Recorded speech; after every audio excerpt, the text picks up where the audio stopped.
in a very real sense, I measure my life by keynotes. Because 32 years have gone by since the first one. But it's always special.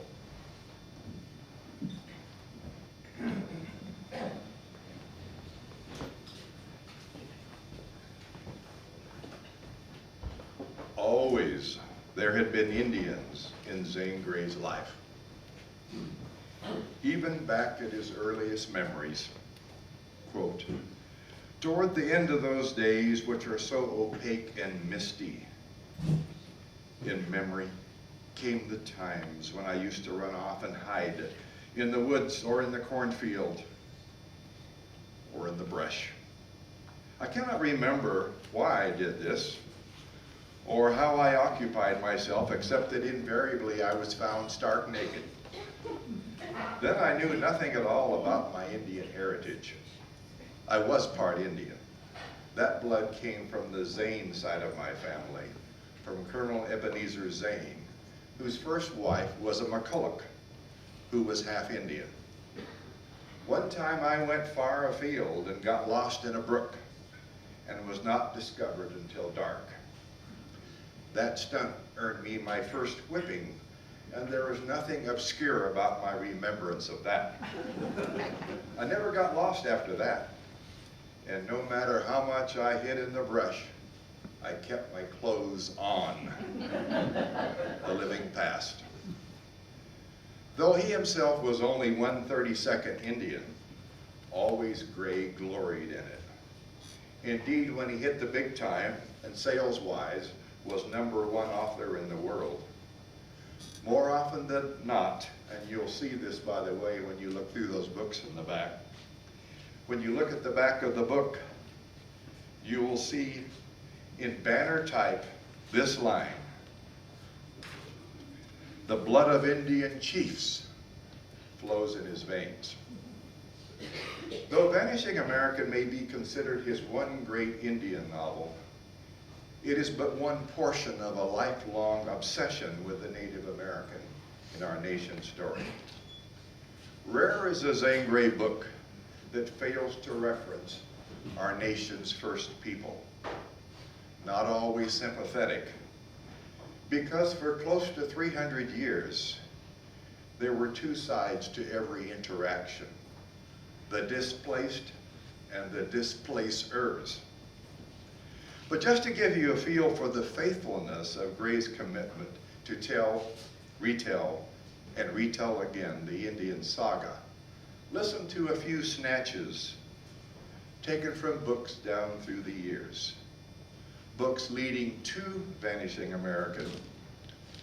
And keep in mind that the Ladies' Home Journal serialization ran from November 1922 to April of 1923.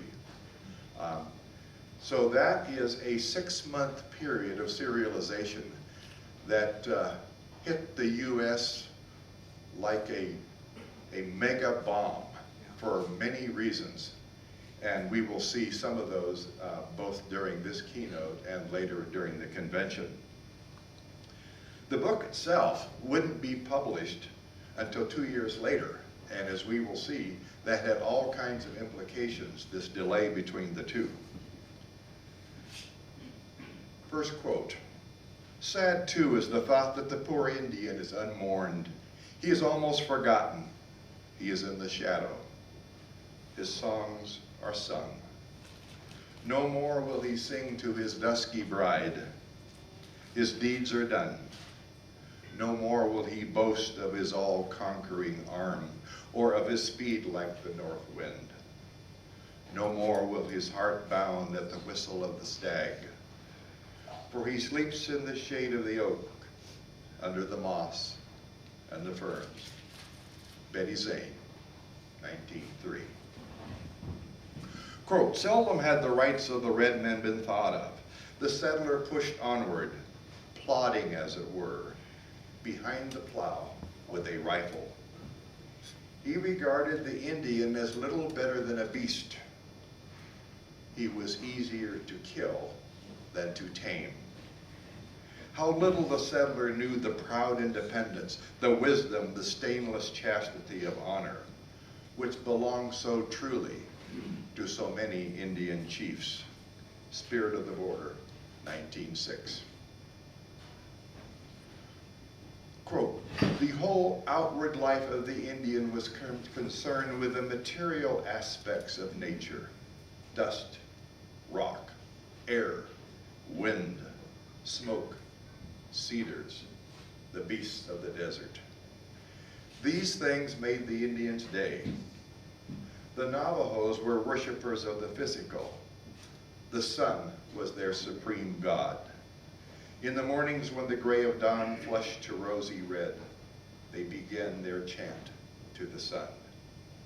At sunset, the Navajos were watchful and silent, with faces westward. Heritage of the Desert, 1910. Quote, but suddenly, inexplicably, Gale felt Yaqui's human quality. Yet Gale was conscious of greatness, and somehow he reminded of the Indian story. His home had been desolated, his people carried off to slavery, his wife and children separated from him to die. What had life meant to the Yaqui? What had been in his heart? What was now on his mind? Desert Gold, 1913. Gray followed that up a year later with a most significant newspaper interview. Quote, when they conquered the Yaqui Indians in their recent uprising, the Mexican government officials sent the Yaqui prisoners down from their healthy mountain country to cultivate the henequen fields in the low, flat, deadly plains of Yucatan. Each Yaqui received a ration of 1 piece of sourdough per day. They were kept at their work until they dropped dead. Thousands of them. Zane Grey says armed intervention is only hope for the people of Mexico. New York Sun, March 1, 1914. At sunset, Shefford stood with Nas Ta Bega, facing the west. The Indian was magnificent in repose. He watched the sun go down upon the day that had seen the burial of the last of his family.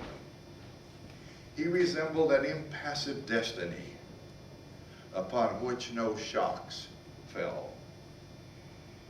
He had the light of the flaring golden sky in his face, the majesty of the mountain in his mien, the silence of the great gulf below on his lips. This educated Navajo, who had reverted to the life of his ancestors, found in the wildness and loneliness of his environment a strength no white teaching could ever have given him. Rainbow Trail, 1915. As many of you know, Nas Ta Bega, also known as Nashan Begay, was a frequent companion and guide in a number of Gray's expeditions into the wilds of the Southwest. Without question, his essence seeped into the persona of Nofai.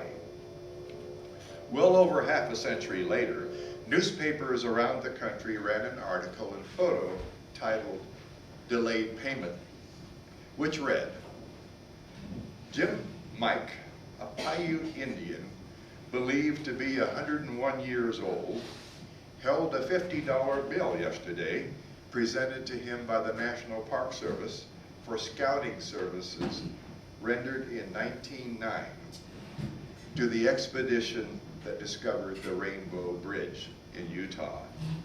The bridge, the world's largest known natural arch, is visible in the background. Then, kind of an interesting postscript, Mike was also given a new blanket. You'd think the National Park Service could have afforded a little more than that. Delayed payment, Fort Worth Star-Telegram, June 20, 1974.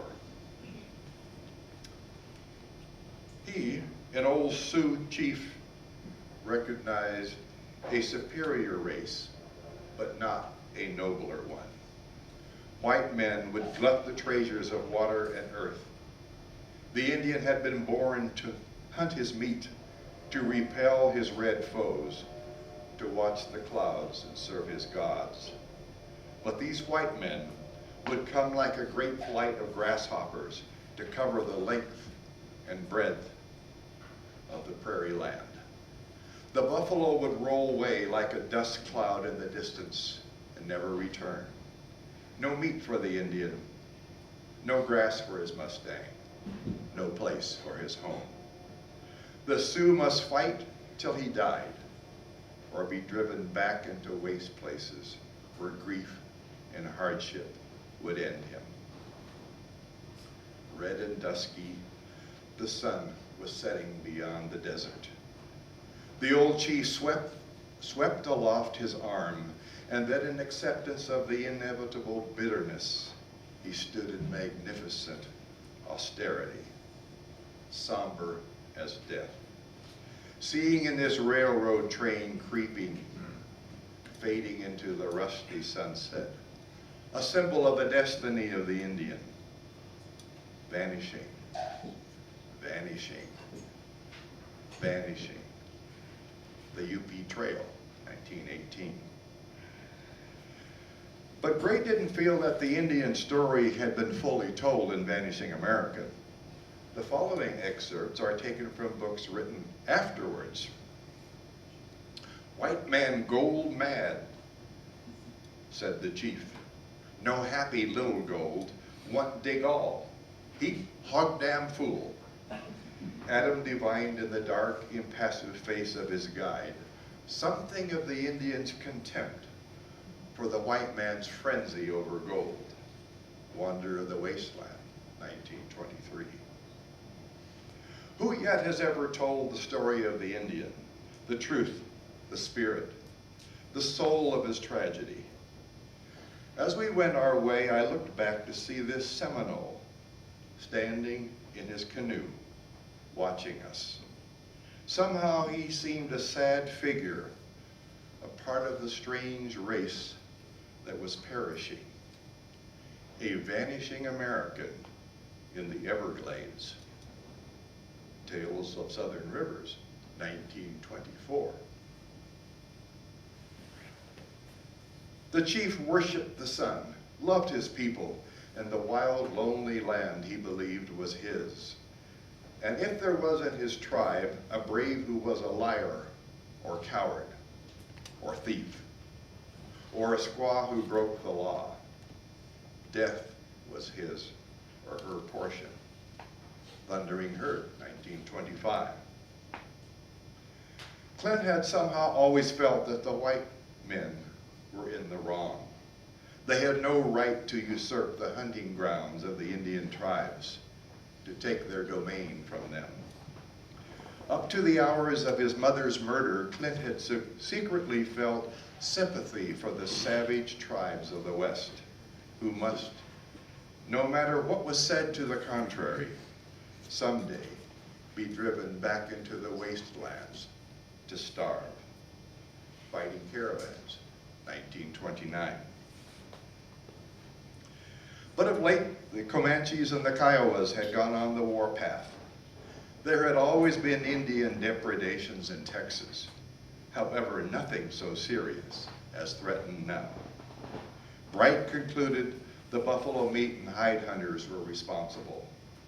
The time would come when the Indians would no longer stand for the slaughter of the buffalo. Trail Driver, 1936. All the tribes of redskin have a grievance against the whites, and it ain't no wonder. And someday when the whites begin killing off the buffalo for their hides, all the Indians from the Dakotas to the Rio Grande will rise up to fight like the devils they are. For the buffalo air they're living. Western Union, 1939.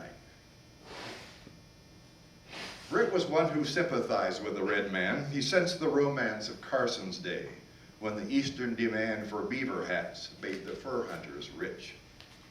Indians never depleted any natural resource.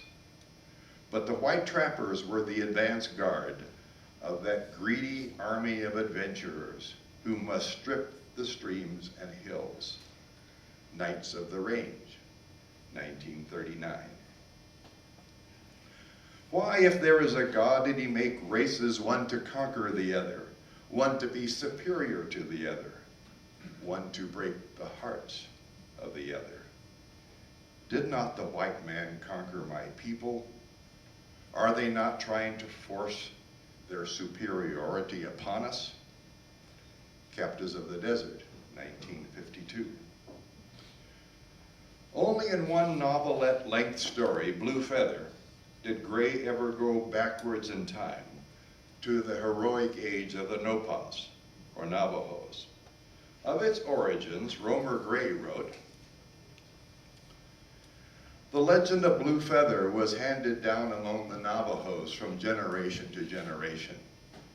It was finally told to Mrs. John Wetherell, great friend of the Indians, whose husband was the first white man ever to see Rainbow Bridge.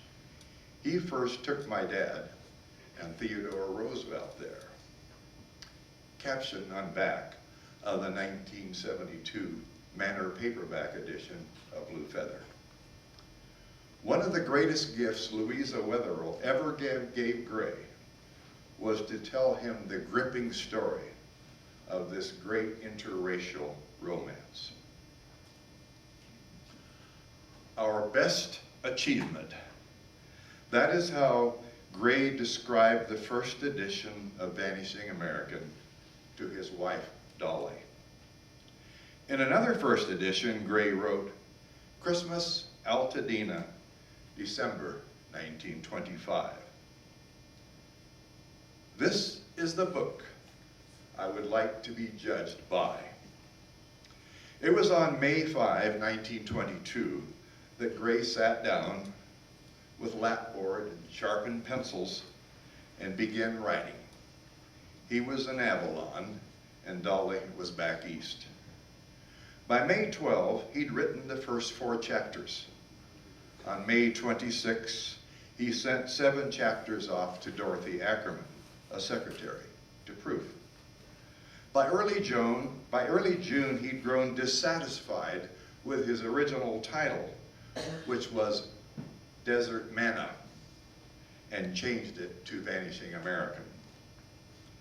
As the story gathered momentum, Gray rhapsodized, "Writing Indian story, gripping." On June 23, he sent Dolly, by registered mail, the last 2 chapters. On June 24, Gray wrote, "Finished. Continuous writing, with only 2 breaks since May 5. On July 18, Gray wrote Dolly, "I think The Vanishing American a great title.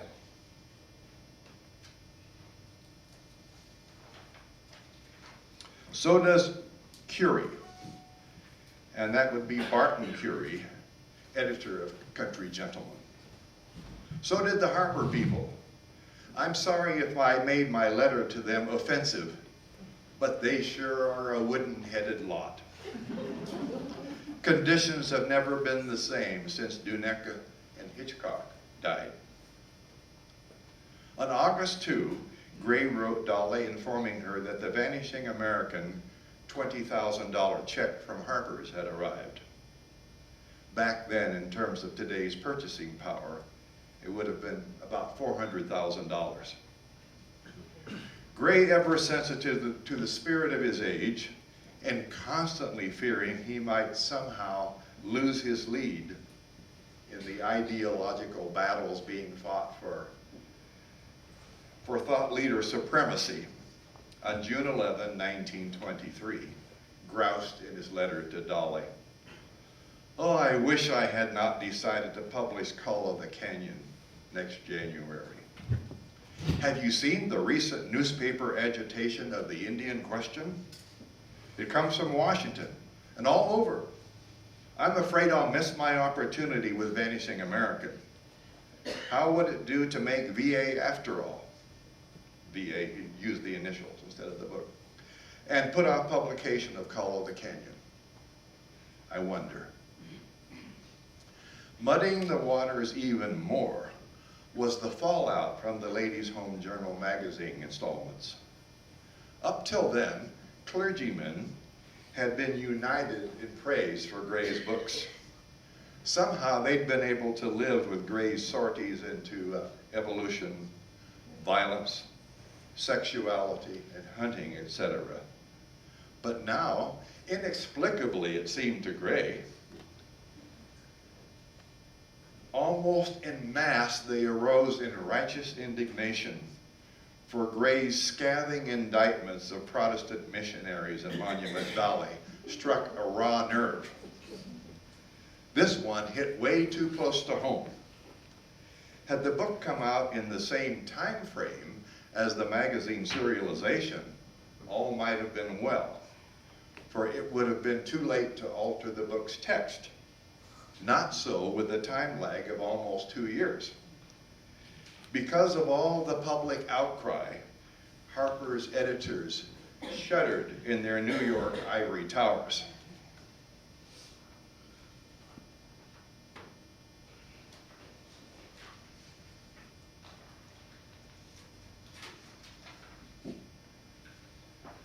I had a jar from Harper's about Vanishing American, which they are afraid of, even after I cut out almost all the roast of missionaries. Obviously, he didn't get them all. I have not a very exalted opinion of the literary critics at Harper's now. Letter to Dolly Gray, March 8, 1924. A week later, Gray weighed in again. The Harper outfit, Briggs mostly, have bucked on publishing. Publishing VA is a regular January feature. I brought the manuscript here and wrote in some and cut out a lot, hoping to allay the fears of the church. But evidently, they're still leery. I agreed to let them publish the novel provided they did it right, italicized, with the release of the picture. Letter to Dolly Gray, March 16, 1924. But ideological shrapnel from the Vanishing American bombshell wasn't limited just to the Protestant missionary segments. That was easier to relate to. Not so another issue, the issue of what we'd euphemistically label miscegenation. In layman's terms, marriage or cohabitation between a white person and a member of another race. Again, Gray felt blindsided, for there hadn't been as much as a peep in regards to the marriage of whites and Indians in the Ohio Valley trilogy, Betty Zane, Spirit of the Border, and Last Trail, the Indian ancestry that Gray himself had always taken such pride in. And serendipitously, I had breakfast this morning with Zen. And he asked me the question, well, not only that, but what about the interracial romances that took place in the 1910 to 1915 period, for instance, Mescal, the Heritage of the Desert into Rainbow Trail. Nobody made an issue of those either, which was true. Interestingly enough, as late as The Reef Girl, which had an interracial relationship with the Eurasian Faoni in Tahiti, Gray couldn't get that book published at all during his lifetime. That's right. And it wasn't until I think about 38 years after his death that Harper's finally published that one.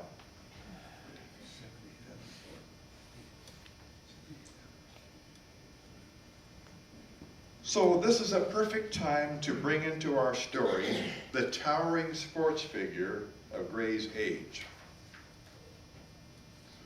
One who Frank Gruber referenced in his seminal biography of Zane Grey, quote, Zane Grey obviously patterned his hero after the great Indian athlete Jim Thorpe. Gruber. James Francis Thorpe, nicknamed Jim, 1888 to 1953, was born in Indian Territory near the town of Prague, Oklahoma. Both parents were of mixed ancestry. His father, Hiram Thorpe, had an Irish father and a Sac and Fox mother. His mother, Charlotte Vaux, had a French father and a Potawatomi mother, a descendant of Chief Louis Vaux. Jim Thorpe, native name Wathohuk, translates as path lit by great flash of lightning, was raised as a Sac and a Fox. Both parents were Roman Catholic, a faith the son observed throughout his life. His childhood was turbulent, with Jim and his twin brother Charlie attending the Sac and Indian Fox Agency School in Strater, Oklahoma. Charlie died of pneumonia, more often than not, back in those days, fatal. And shortly after, his mother died of childbirth complications. Subsequently, after Jim ran away from school several times, his father sent him to the Carlisle Industrial School in Carlisle, Pennsylvania. It was the 19-year-old boy's good fortune that the Carlisle coach in those days was Glenn Scobie "Pop" Warner, one of the most influential coaches in American sports history.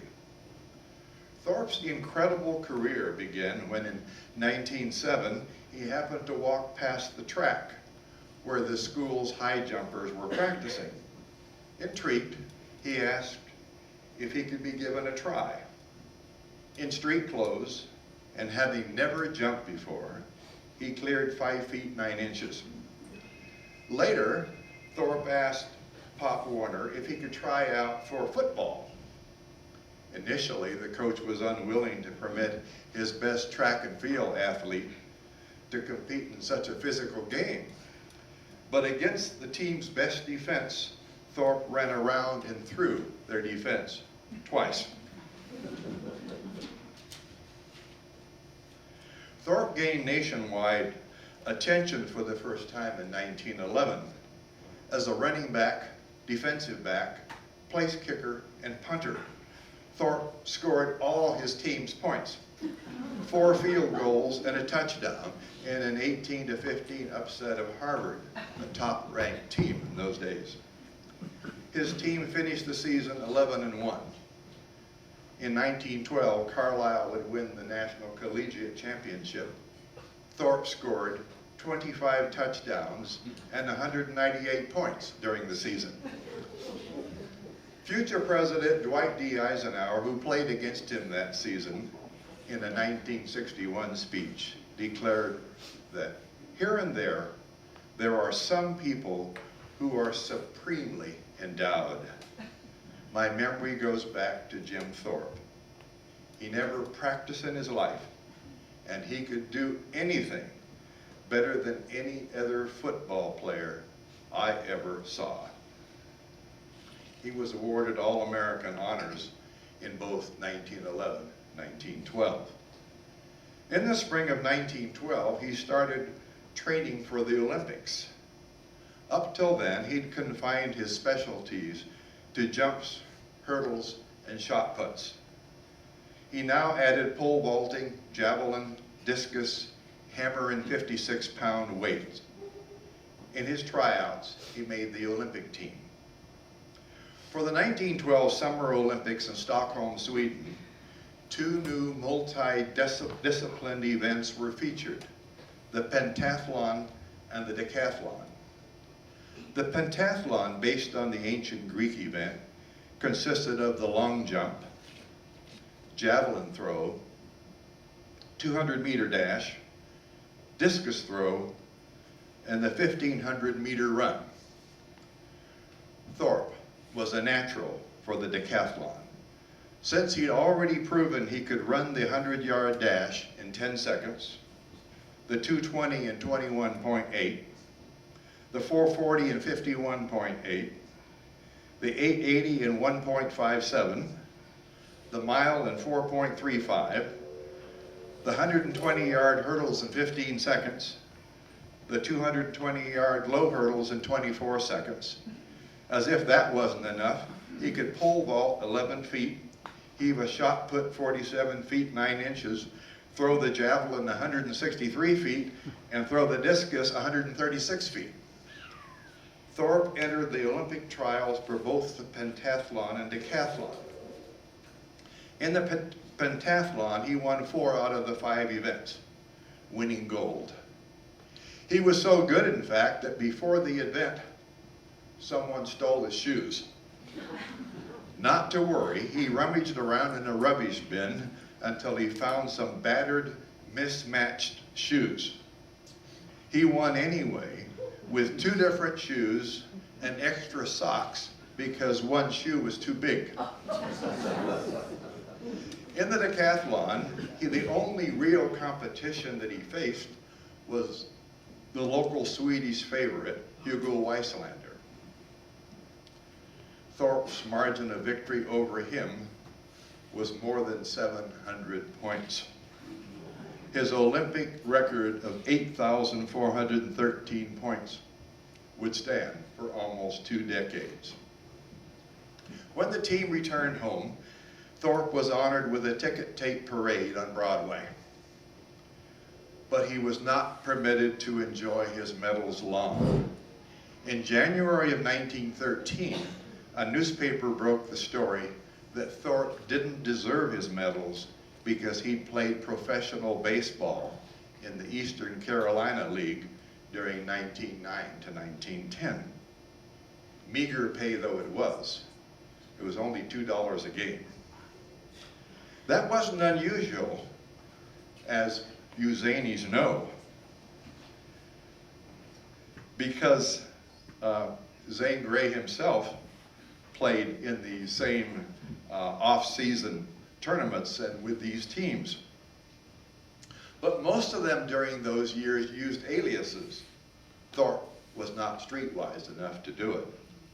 The American Athletic Union now stripped Thorpe of his medals and asked the International Olympic Commission to do the same, which it did.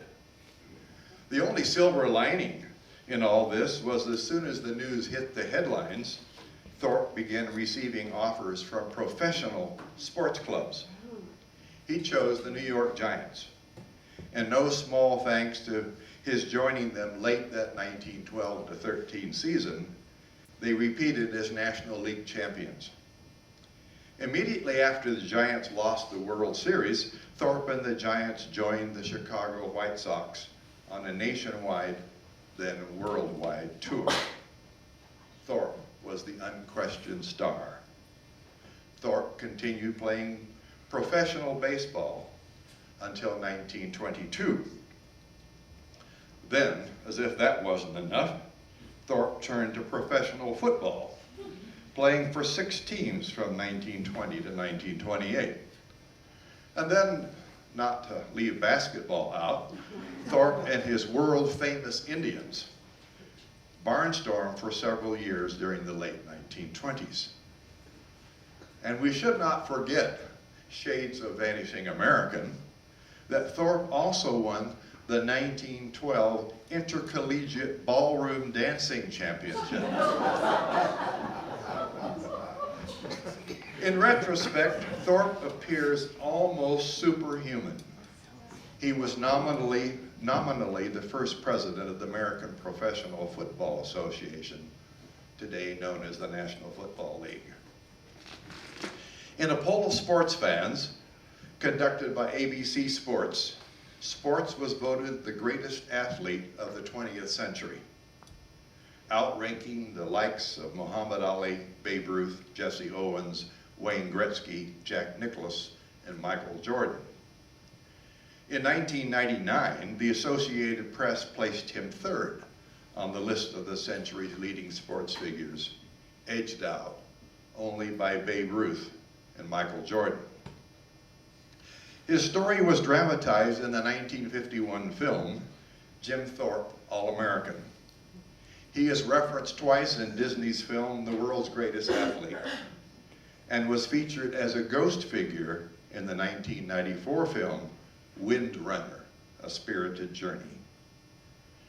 At the 1912 Olympics, when Sweden's King Gustav V presented the prize to Thorpe, he said, "You, sir, are the greatest athlete in the world." In 1983, 30 years after his death, the International Olympic Committee belatedly restored his Olympic medals. What we have to keep in mind as we read Vanishing American is that contemporary readers would have instantly grasped the tie-in of Nofai to Jim Thorpe, thereby grafting onto his persona all the key attributes of the leading sports figure of the age. Now let's look at Jim Thorpe as his contemporaries would have perceived him. They would have labeled him, at best, a half-breed. A half-breed was someone you might admire from a distance, but you would never consider marrying one. That would be to break society's rigid code. In the time's popular literature, think Downton Abbey in today's society, there were many near romances that would founder in the turbulent wash of one of the protagonists being considered permanently off marital limits. First, perhaps because his or her race was not pure enough, or second, because one might not be considered a blue blood at all. Time and time again, only a late revelation in a given book or story that trumpeted the gladsome news that the protagonist was actually pure in bloodline was a marriage made possible. Interestingly enough, any taint of non-Caucasian ancestry put one outside the pale. Just as was true with Negroes. If one was even 1/32 black, in vernacular a quadroon, and being able to pass for white, the age would label you anyway with the other race. And in Jim Thorpe's case, though being half Indian, they would pigeonhole him as little better than an Indian, a semi-Stone Age Indian, who was celebrated and sensationalized, at least in part, because he'd risen so far above his roots. The undeniable fact that he was celebrated as an Indian first and a celebrity second. Wherever he would go, he'd feel he was perceived as a sort of Barnum and Bailey oddity. Even so, generally speaking, and we've already mentioned the exceptions in Gray's canon, if you did marry one of these, especially if you were from the Eastern elite, such as Marion was, he would be ostracized as Nofai from his own people, and Marion would be from hers.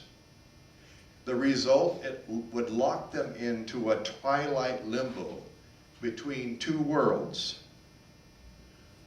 not really accepted by either one.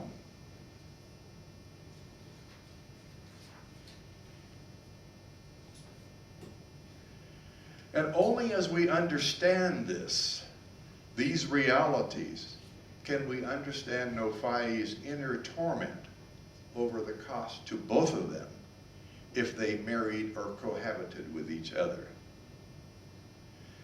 And we haven't even yet touched on the key reason for Nofai's deep inner torment. Gray most certainly would have known about this reality when he unleashed them as characters. He'd have known it because he so often articulated it in his books. Gray firmly maintained that the tragedy of the Native American was that the white man robbed Indian parents of their own children by demanding compulsory attendance in government-run schools. That in itself would not necessarily have been all bad had not the teachers in those schools brainwashed the children by teaching them that Indian values and religion were so much bunk, and that they should turn against their parents and all they lived by. And after they'd stripped native values and religion from these children, the teachers then forcefully attempted to substitute Christianity for the values they had taken away. Often Gray pointed out in his books that the result of this brainwashing process was that those children grew up spread-eagled between their traditional religion and Christianity, neither of which they believed in. They predictably turned into lost agnostics. So quite naturally, members of the American clergy, many of whom had sponsored these missionaries, found Gray's conclusion to be a bitter pill than they were prepared to swallow. It was much easier to accept Gray's negative portrayal of German missionaries. Easier because the U.S. government, in order to transform its citizens into hating Germans, and interestingly enough, 1/3 of Americans were of German ancestry. That wasn't an easy job. And they wanted to translate this, or essentially distort this natural love of Germans into hatred so they'd be willing to kill them in Europe. And so in the so-called Great War, they instituted a campaign. And in 30,000 on the Hoof, you may have read this. Posters such as this were everywhere you looked. Down the street, he pointed out a war poster on the billboard. It was a picture of a gorilla making off with a white woman. It said in big black letters, "Save your sweetheart from the Huns." Abe wants to go because of that. Oh, mother, I can't endure it. 30,000 on the Hoof. Now, I thought, well, maybe Gray was taking editorial license until Connie and I were traveling up in New England. And we came to this kind of a semi-antique store. And lo and behold, I came across this same poster. And the gorilla looked really fierce, and the woman was semi-nude. It was quite a poster. This government-induced hatred even affected Americans who had married into German families. And this one's from Desert or Wheat. Kurt had been in college during the first years of the World War, and his name, his fair hair and complexion, his fluency in German had opened him to many a hint, many a veiled sarcasm that stung him like a poison brand. There was injustice in all this war spirit. It changed the minds of men and women. He hated everything German, and he knew he was wrong in doing so. Then it got so ridiculous that even animals suffered. This was from Colorado Trails. This also applied to one of the Airedales, a dog recently presented to Teague by some estimable old lady who had called him Kaiser and made a pet of him. As might have been expected of a dog, even an Airedale, with that name, he was no good.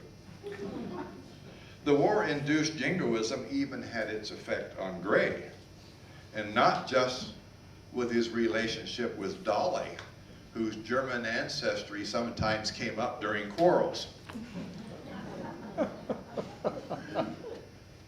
Actually, it was passages such as these that resulted in my English professor and History of Ideas professor at Vanderbilt insisting that I write my doctoral dissertation on Zane Grey.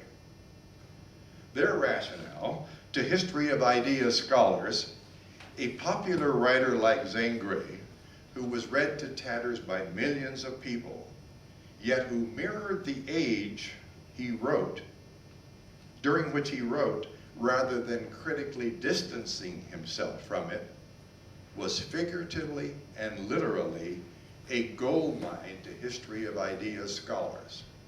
And so both my English professor and my history professor ganged up on me and said, you have to write your doctoral dissertation on Zane Grey. And you can see the price I paid for that. Nor should we forget the sections dealing with the deadly influenza pandemic of 1918 to 19. Famously immortalized in Catherine Ann Porter's Pale Horse, Pale Rider in 1939. That pandemic swept across the world in 3 successive waves, the first appearing quite suddenly in May and June 1918, the second starting in September, October, not waning until December, the third appearing early in March 1919. The first wave surfaced in Germany, Austria, Norway, Sweden, Denmark, Holland, and Switzerland. Then it spread across the planet. Early on, most patients recovered, but the longer it lasted, the higher the death rate. The second wave, on the other hand, with astonishing rapidity, swept across the globe in only days. The death rate was terrible. No one has ever been able to tabulate the number of deaths, but it is said to have killed more people than World War I. It was particularly deadly in the trenches because it was passed from one to another to another. Estimates of the total deaths range from 20 million to 40 million people. Note Gray's summation in Vanishing America. From a prosperous people, they fell in 6 months to a starving people, at the mercy of a disease that seemed fatal to most. It killed them quickly. Those it did not kill, it left infirm or blind. In February, hundreds died of the disease. Within a radius of 50 miles of Kaibab, 3,000 died. Vanishing America. Now we're really lucky that Harvey's going to be following me. He's going to tell you a lot more about what comes next. Few real life people had a greater impact on Gray's life than did John and Louisa Withers in Vanishing America, the famed traders to the Navajos. It was they who opened the wonders of the region to Gray. When the terrible influenza pandemic decimated the Navajo people, the Wetherells all but bankrupted themselves as they almost single-handedly kept many families from starving to death. Of Louisa Wetherell, Gray wrote, I talked endlessly with the Wetherells.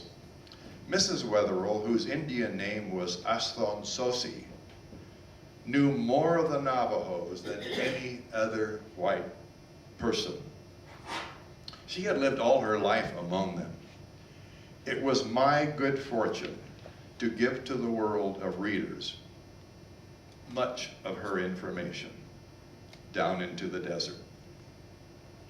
John Wetherell, one of the famous Wetherell brothers, is the man who discovered Nonezoshe, Rainbow Bridge, which is probably the most beautiful and wonderful natural phenomenon in the world.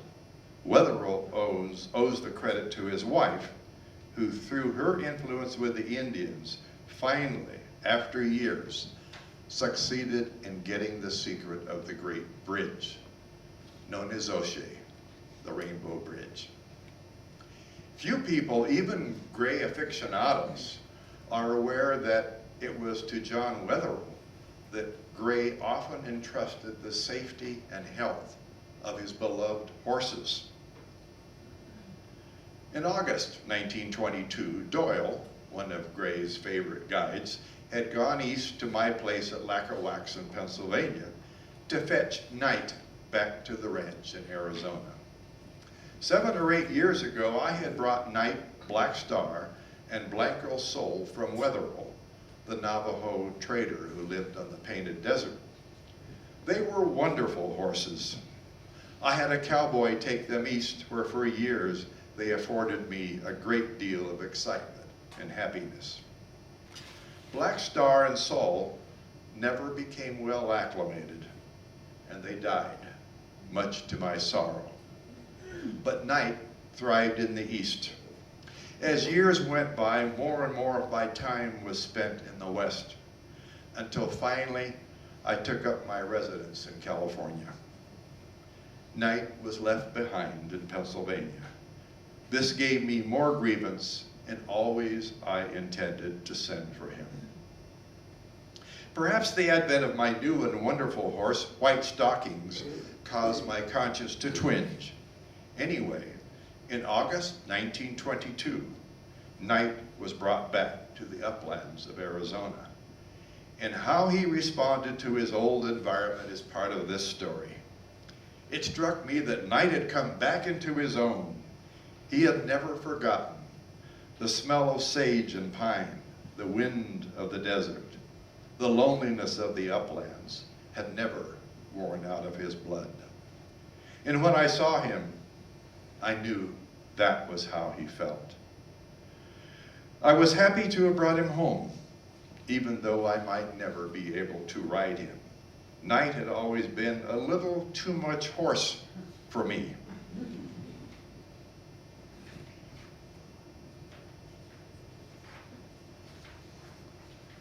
Not that he was mean or vicious, he was just too spirited for anyone who did not ride regularly.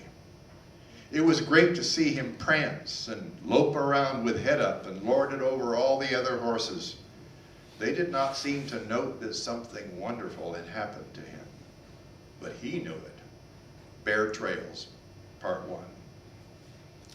In summation, few novels have had a more seismic impact upon the modern age's zeitgeist than did Vanishing American. Perhaps only Upton Sinclair's fictional expose of Chicago's meatpacking industry, The Jungle, had as great an impact.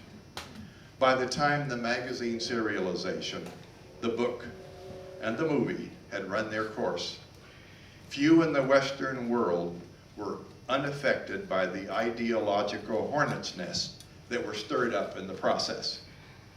Because of that triple whammy, Gray tried out 3 conclusions to the story. In one book version, Nofai dies of exhaustion, a contrived ending given his iron constitution. In another version, Nofai dies of influenza, which, could have been logical considering how many people died from it.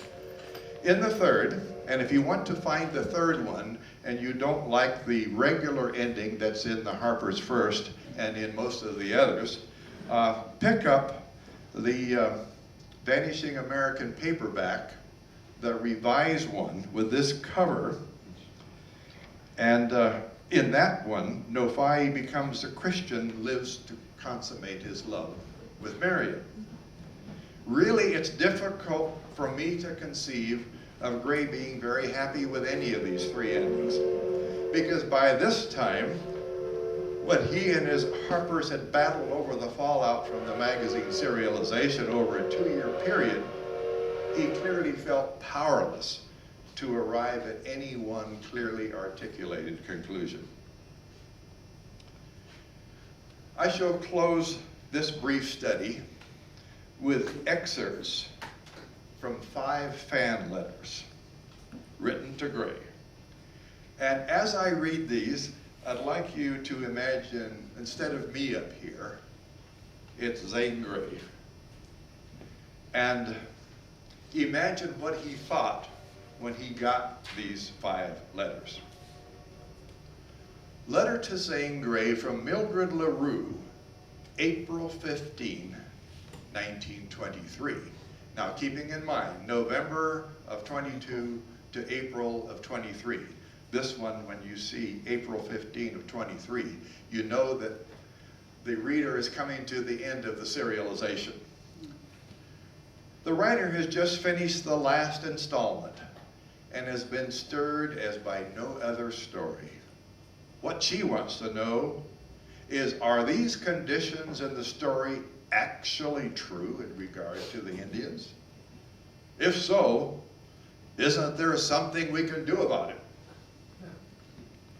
Letter to Zane Grey from Betty B. Snyder, November 20, 1926. In your book, Vanishing American, you have portrayed remarkable knowledge of the Indian, who really is the American. Your character and hero, Nofai, is just the kind of man I always supposed an ideal Indian and even an ideal white man should be. Letter to Zane Grey from B.F. Henning, August 17, 1926. When I have read a volume, I usually hand it to my young lady, who is also a lover of books, and of yours in particular. Then we sit for hours and discuss the different characters and interesting episodes. She told me that she never felt so thrilled as she did when she read The Vanishing American. She said it is a story that demanded to be written, and that nobody but Zane Grey could have written it. We all love the West, although we have never seen it, except on the screen. We love her cowboys, her great men and great women, whose lives you so wonderfully tell us in your glowing stories. Letter to Zane Grey from Huldah B. Pass, January 29, 1923. The writer of this letter had called on Gray and Catalina during the summer of 1922.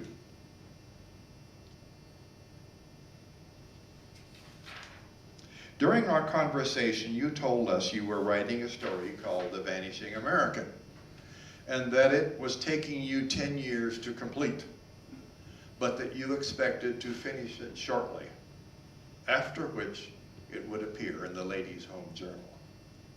Really, it is a most wonderfully written, most human story, the most that I have ever read. Your descriptions are marvelous. It seems as if I lived in the story. And there is only one fault I have to find with it. It's so fascinating that I can't pull myself away in order to go to sleep at night. Or during the day when I'm trying to keep my mind on business, I'm thinking of The Vanishing American. I now have an insane desire to go to Arizona and do as Benaldi Cliche and work among the Indians. Oh, my heart throbbed just as hers did. I was there with her, or rather, I was Benaldi Cliche. I've stood on mountains many times as I have hiked. And when I realized the object of her hike, I wanted to hurry along with her. Really, it was not a story to me. It is real. It is life. I can scarcely wait until the February issue of the journal comes out. And yet it seems as if I were awaiting a letter from Benaldi Cliche or from Nofai. Letter to Zane Grey from Ethel Parsons, September 12, 1923. I will conclude with this, and were Gray reading these letters to you, I'm convinced he would have closed with this particular letter, just as I am. So many characters, painstakingly drawn in faithful detail, move through tragic fiction and die. And one may sigh a bit, perhaps, flip the magazine to one side, and choose a consoling bonbon. But Nofai, my heart began to ache with crowding fears. I thrilled to the strength and nobility of him, and pale before the encroaching shadows. He was real indeed. Tears came, and then, damn, I sobbed. Oh, damn! Strangely incongruous from the trembling lips of a girl. But somehow it seemed to voice my poignant helplessness before the inevitable. And so I cried. I hated you fiercely. He is going to kill him, I sobbed, throwing the magazine down again and again, and then snatching it up. Oh, why must it be? Why? And again in aching hopelessness, oh, damn it. And so, like Benau Cliche, I fought against his triumph, even as I gloried in it. It could not be otherwise, of course, or else Nophi would not be Nophi.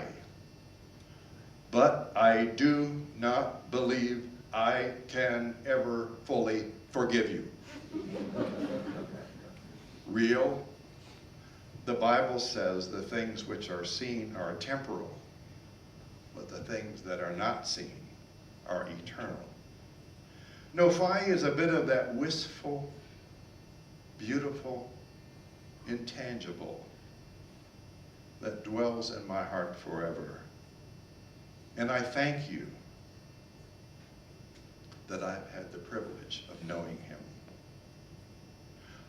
I wept bitterly at his death. And life has never been quite the same since. I know you will not smile at that. And then, just now, I found Nophi and loved him.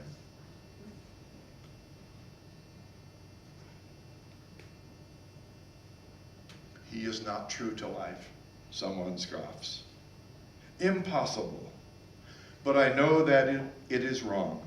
I know that is wrong. For he is more real than reality. He is the essence